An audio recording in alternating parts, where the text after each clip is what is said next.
그리스도인들은 마땅히 하나님의 영광을 위해 살아가야 하는 사람들입니다. 더불어서 하나님의 영광을 나를 통해 이 세상 가운데 드러내며 사는 사람들이어야만 합니다.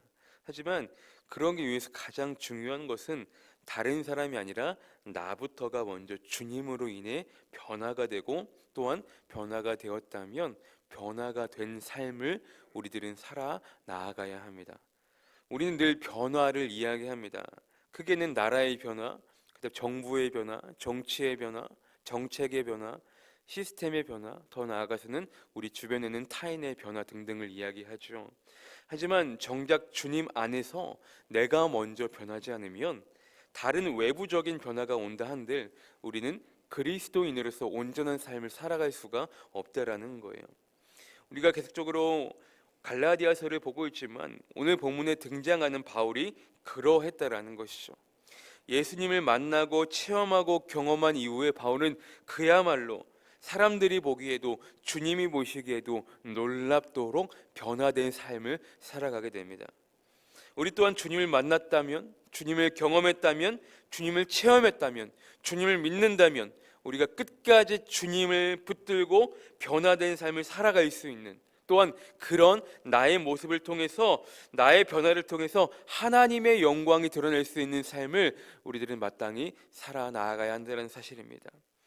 바울이 주님을 만난 이후에요, 아나니아를 통해서 이제 안수를 받는다고요. 그리고 앞이 보이지 않던 눈이 이제 보여지게 됩니다. 그리고 세례를 받은 후에 음식물을 먹고 기력을 찾은 이후에 바울이 가장 먼저 한 일이 무엇이냐? 복음 전파였다라는 거예요. 사도행전 9장 20절에서 22절에는 이렇게 기록되거든요. 즉시로 각 회당에서 예수가 하나님의 아들이심을 전파하니 듣는 사람이 다 놀라 말하되, 이 사람이 예루살렘에서 이 이름을 부르는 사람을 멸하려던 자가 아니냐?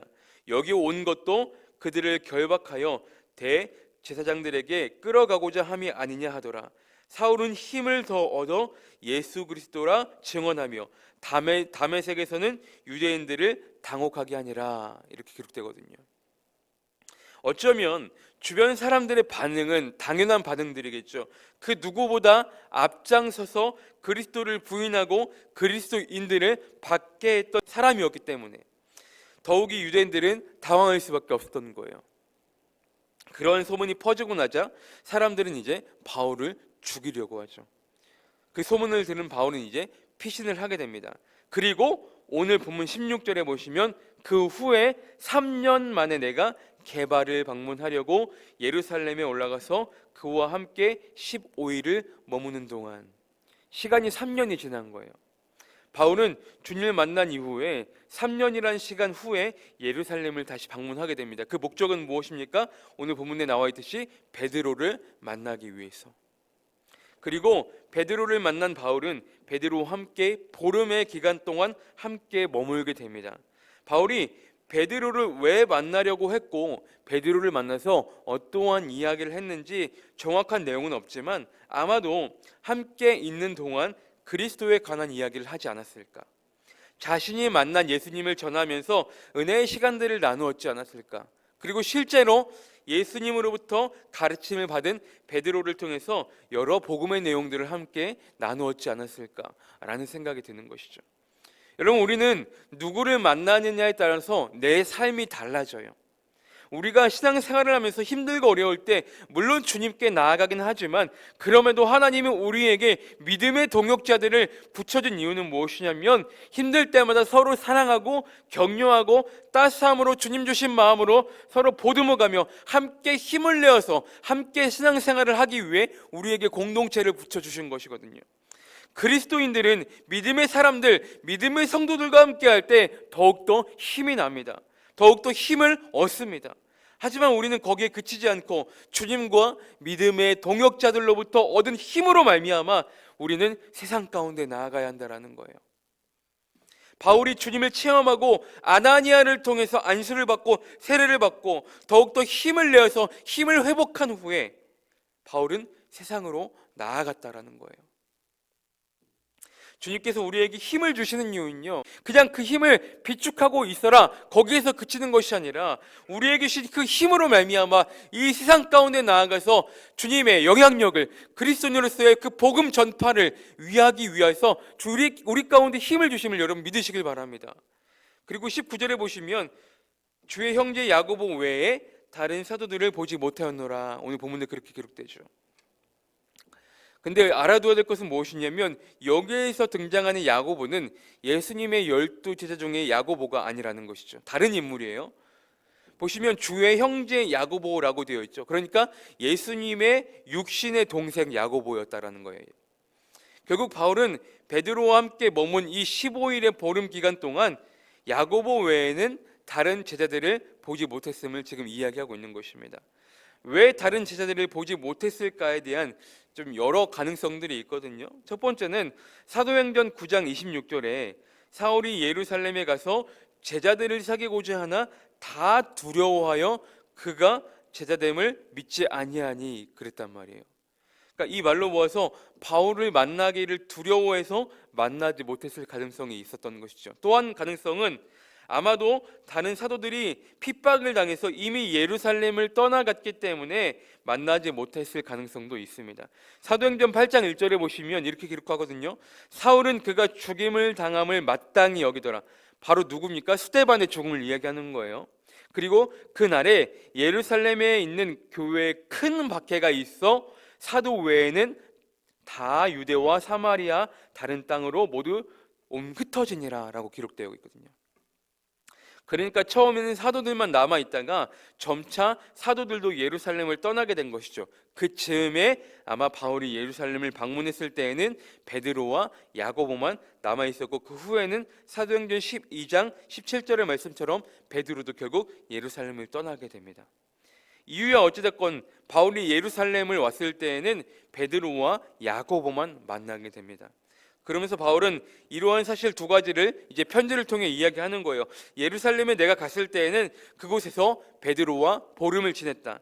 또 한 가지는 그곳에서 야고보 외에는 다른 사도들을 만나지 못했다를 지금 바울은 이 편지를 통해서 증언하고 있는 것입니다.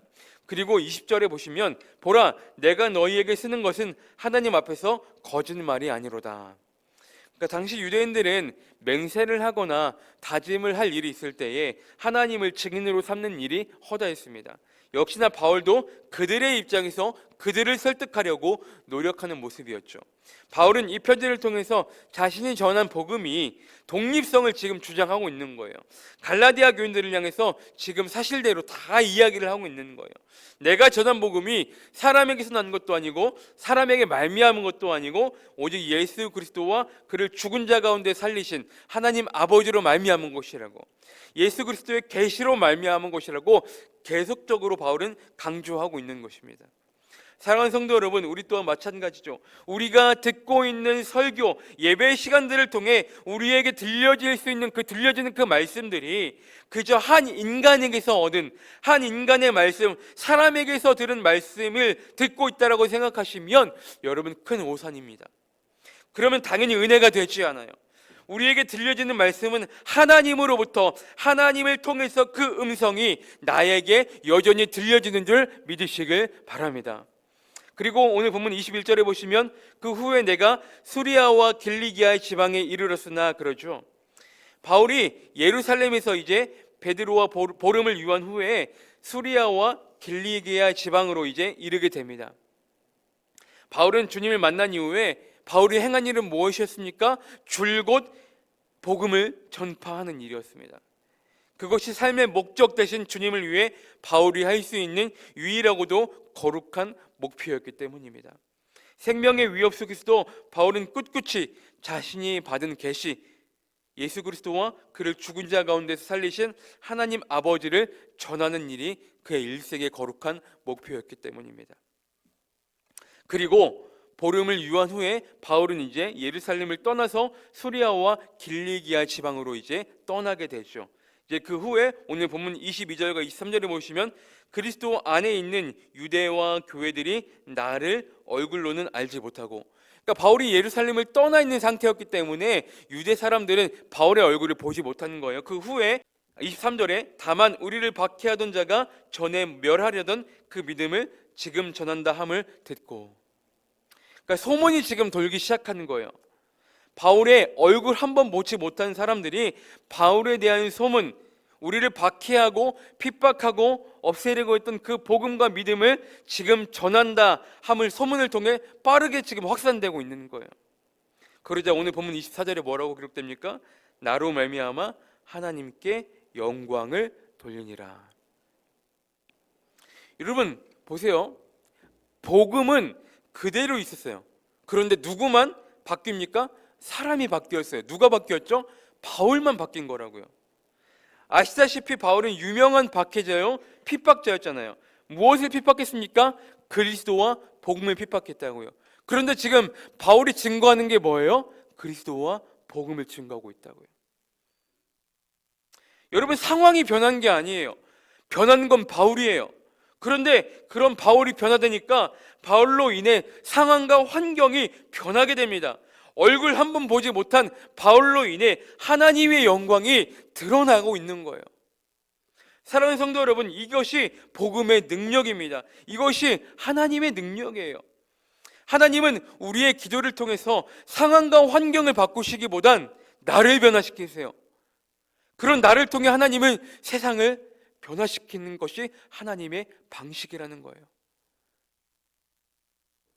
그러므로 우리는 복음 그 중심에 날마다 든든히 서 있어야 합니다.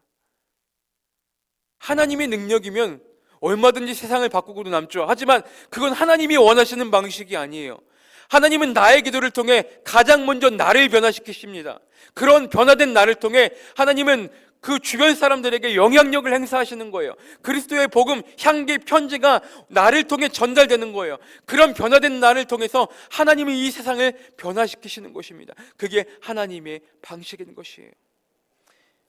오늘 우리에게 주신 귀한 하루, 우리가 정말로 주님의 복음을 전하는 사명자로, 전도자로 주님 안에서 참된 변화됨을 입어서 그런 나를 통해 하나님의 영광이 드러날 수 있는, 아무리 생각해도 인간의 생각으론 도저히 안 될 것 같아 보였던 그 일도 나와 함께 하시는 주님으로 인하여서 상황과 환경을 뛰어넘을 수 있는 은혜가 나를 통해 가득가득 넘쳐날 수 있기를 주님의 이름으로 축복하고 소망합니다. 나에게 주신 힘으로 말미암아 내게 능력 주시는 자 안에서 모든 것을 할 수 있느니라. 오늘도 그 놀라운 은혜가 나를 통해 일어날 수 있기를, 그런 주님 붙잡고 오늘 하루도 승리할 수 있는 귀하고 복된 하루의 삶을 살아가시는 저와 여러분들의 삶이 되시기를 주님의 이름으로 간절히 축원합니다.